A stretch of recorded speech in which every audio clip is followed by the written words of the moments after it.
Hi, this is Todd with ESOTERIC Car Care. Today we're going to be talking about how to polish B-pillars.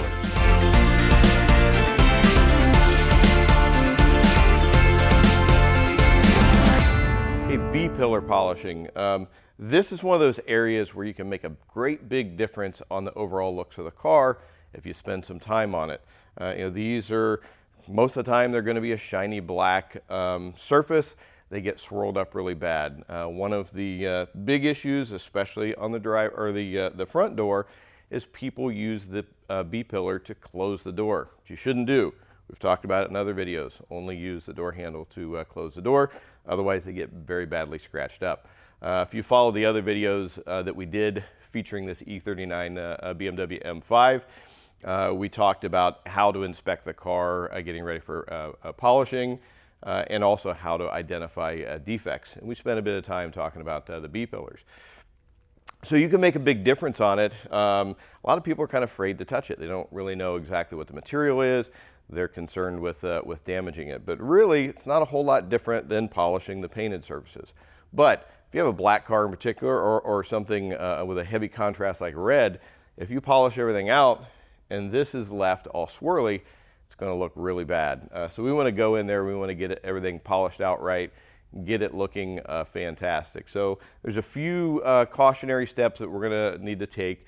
Taping everything up for one, which we'll go over in a minute, and then making sure that you've got the right combination of products and tools to do the job right. Now, as I said, a lot of people kind of misunderstand how to do this, and unfortunately there's videos out there, people talking about how to do it. They've create a overly convoluted process. It's really not that difficult. Pretty straightforward and simple, and there's a couple options that we can go with. We can go with a one-step polish, or we can go with a multi-stage. In this case, we're doing a restorative level detail in this car, so we're going to go with a multi-stage because we want to get that looking as good as we can.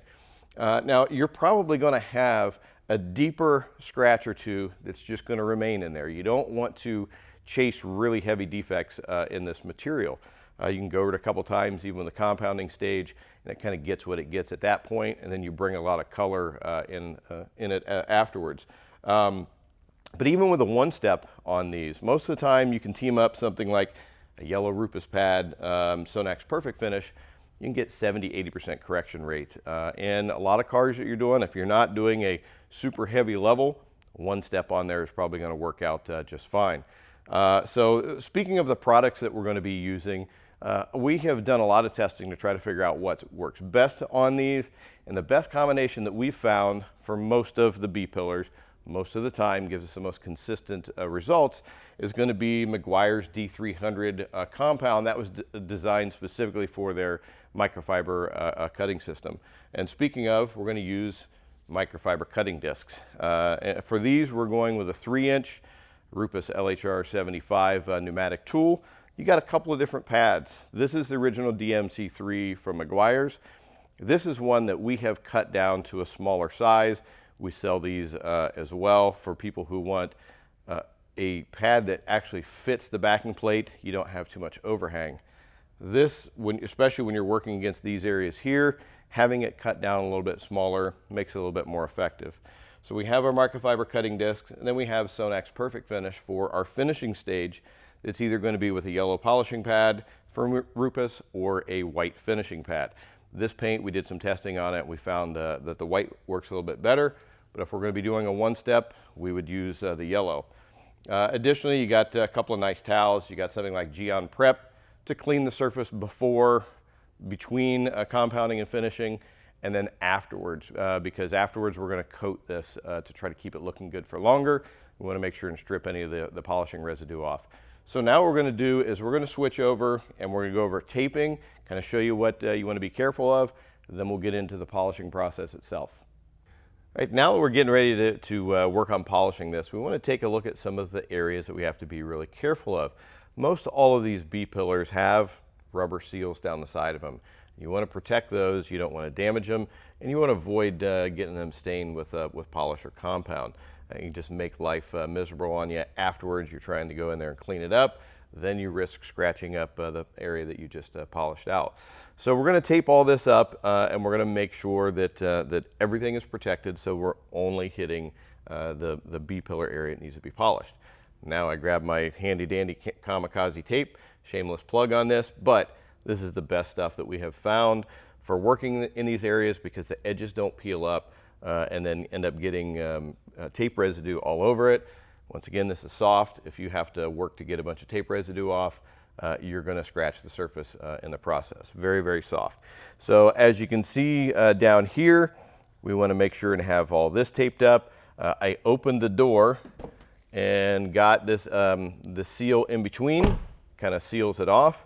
I'm going to go up here, and when I'm taping, I'm getting as close to the edge as I can. I don't want to have overlap that would look unpolished. And just lay everything down nice and clean. And then right up here in between the two, you have got a rubber seal. And I also want to tape around these other areas too, not just on that seal. I want to make sure that everything is protected just in case the pad should come up a little bit higher. Likewise over here, we'll add a little bit more. And then over on this one, I want to go ahead and tape it up. I've already polished it. Now normally you can have the door open when you do it, but it's kind of hard to film that way. So I'll go ahead and run another piece of tape down here that protects this area. Now I have got the entire surface around it taped up, and it's just exposing the areas that we want to polish. Now that we've got that ready, we're going to grab our polishing gear and we're going to start work on this surface. This one right here has been polished, looks really good, nice and clear black. We're going to do the exact same thing to this one. So let me grab my gear, we'll get started. All right, now that we're ready to start polishing, I have my LHR 75. It's a pneumatic version. They also make a very good electric version. If you have a big air compressor, this is definitely a way to go. It makes a little bit quicker work on it, but it's not absolutely necessary. And I have got my cut down 3-inch microfiber pad on here, and you can see it's the same width as the backing plate itself.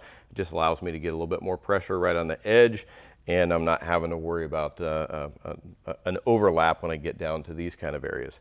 And then here, Meguiar's D300. I said this compound was made for the microfiber cutting system, been around for a little while.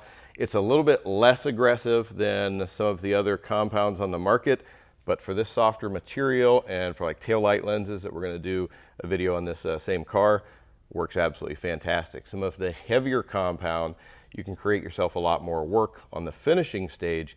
This doesn't leave too much marring behind. So now when we go to use this, there's no need to prime the pad. We're going to just use a couple little drops. And we're going to break this up into 2 to 3 different sections. That's another area that people make a mistake. They want to try to polish this all as one. You want to keep your working area quite a bit smaller. The smaller your work area, the faster the cut rate goes on it. And if you try to spread everything out too far, you could be spreading the polish too thin and your cut rate just isn't as good and you're having to go over it multiple times. But you'll see as I'm working this, I'm keeping the machine moving. I'm not doing as slow, steady movements as I normally would when I'm on the paint. I don't want to heat this up. I've got edges I'm dealing with. You keep it moving and it keeps it a little bit more safe. So having said all that, let me get into polishing a section here. You can kind of see how I go about doing it. A couple of drops right here on the pad. Spread it in a little bit.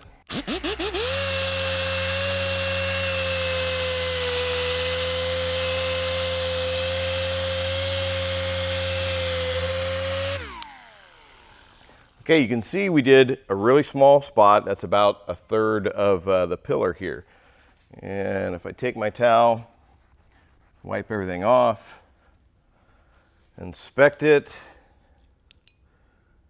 I'm getting very good correction. One heavier scratch remaining right there. We'll probably have a couple in here.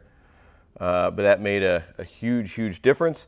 So I'm gonna go on and I'm gonna compound the rest of this, and then we'll go on to finish polishing. But if you're able to see as I was working this, I told you I was going to keep things moving. But another thing I'm doing, I'm giving a slight tilt to the pad when I want to get this outer edge. When I'm working this upper edge, I'm giving a slight tilt towards the top. And then in here, I'm giving the slightest tilt this way. That way I make sure everything around the edges get as good as the center here.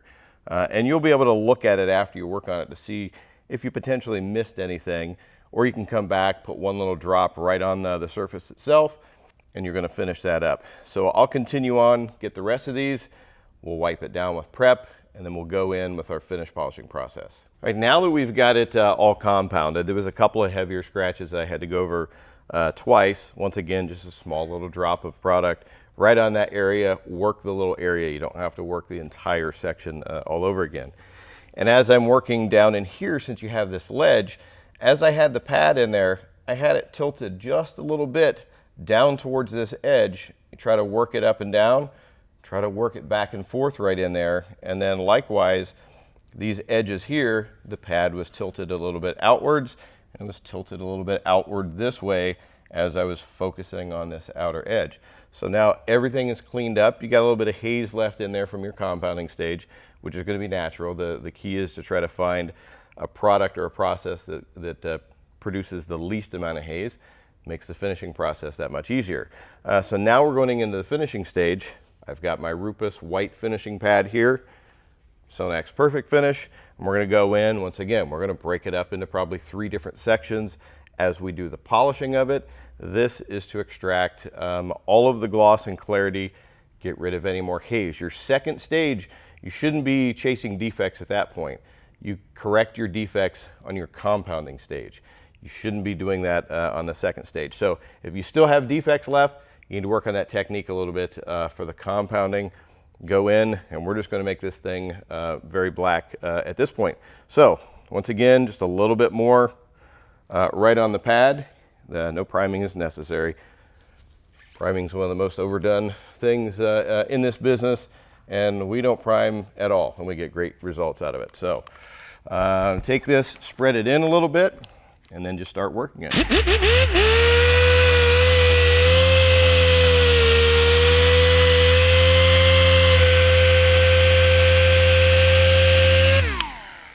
Okay, if you noticed on that one, I wasn't moving the pad around nearly as quickly as I was with the compounding stage. Why is that? Well, for one, on the compounding stage, you're going to generate more heat. There's more friction in the pad itself. So you want to reduce that amount of heat that you get by keeping the pad moving. On the finish polishing, you're not going to generate hardly any heat at all. Plus, with a finishing pad and finishing polish, it likes to be kept flat as much as possible. The flatter that you keep it, the better that you're going to finish. If you go in there, if we wipe this down and we look, if we just see the smallest little hooks in there, that's typically it's going to be haze left over because something was missing from your technique. Typically speaking, it's going to be a flat pad flatness issue. Let me try that 3 times. I'm still going to put a little bit of pressure on the outside edges as I'm working up in here, as I'm working down in here, but for the most part, I'm trying to keep that thing flat. Now I'm going to go in and I'm going to do the rest of them, then we'll wipe it off, inspect it, make sure everything is good, but I expect that to be just as clear and black as what the other side is. So I'll get to finish polishing this now.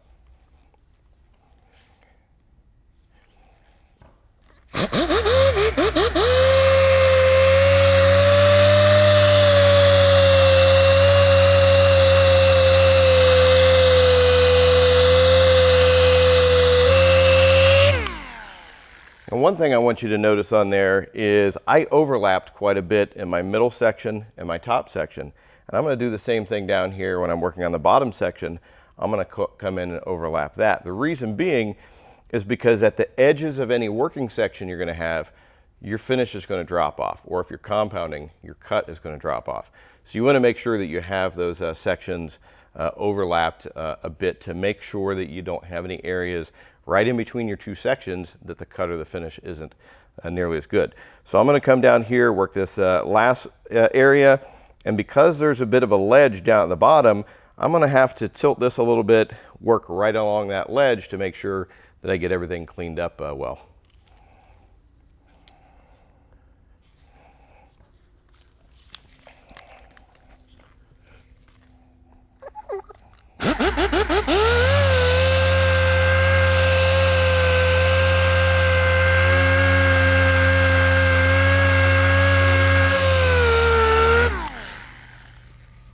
Okay, that should all it takes right there. We'll go ahead and we'll pull the tape off of here and inspect it. And one of the things that you want to make sure that you do as you are wiping it down for the last time, I may wipe off a small section, take a look at it, make sure everything looks good. Then once I verify that, I'll pull the tape first, then I'll wipe everything down. Why? Because even if you have the slightest little edge of tape that has come up and you get a little bit of that residue into your towel when you're doing the final wiping, you can cause some scratching in there. So look at it real quick, make sure everything looks fine, pull everything off, then continue to wipe everything down, do a final inspection. If there's something that you need to correct, a couple pieces of tape back on it, correct it, peel the tape, wipe it off, and you should be good to go. So no need to watch me pull off tape. We'll take a quick break. I'll pull this off, wipe it down, make sure everything looks good, and should be ready to close up this video. Okay, now that we got this completely finished, you can see that it makes a massive difference. These B-pillars went from a grayish look to pure black, and now it's going to match the paint that's on the side. You know, we've showed some video of these two areas, very, very bad. These were equally as bad. Now that we have this all done, we went in, we prep wiped it afterwards, and this will be ready to coat at the same time. Now the rest of this small trim around here, we're going to do the same thing too. We'll probably go in with our nano hybrid from Roops, work those small areas. We can make a huge difference in the contrast, make it look a lot better. Even up in here, even if we just did a one step with a yellow pad and perfect finish, it's going to make a massive difference on it. So if you have any questions about this process, the products that we used, leave it in the comments below. Hit the like button, subscribe to our YouTube channel because we're constantly updating new videos on detailing tips, tools, and techniques. That's about all for today. For Esoteric Car Care, I'm Todd Cooperrider. Thanks. We'll see you again next time.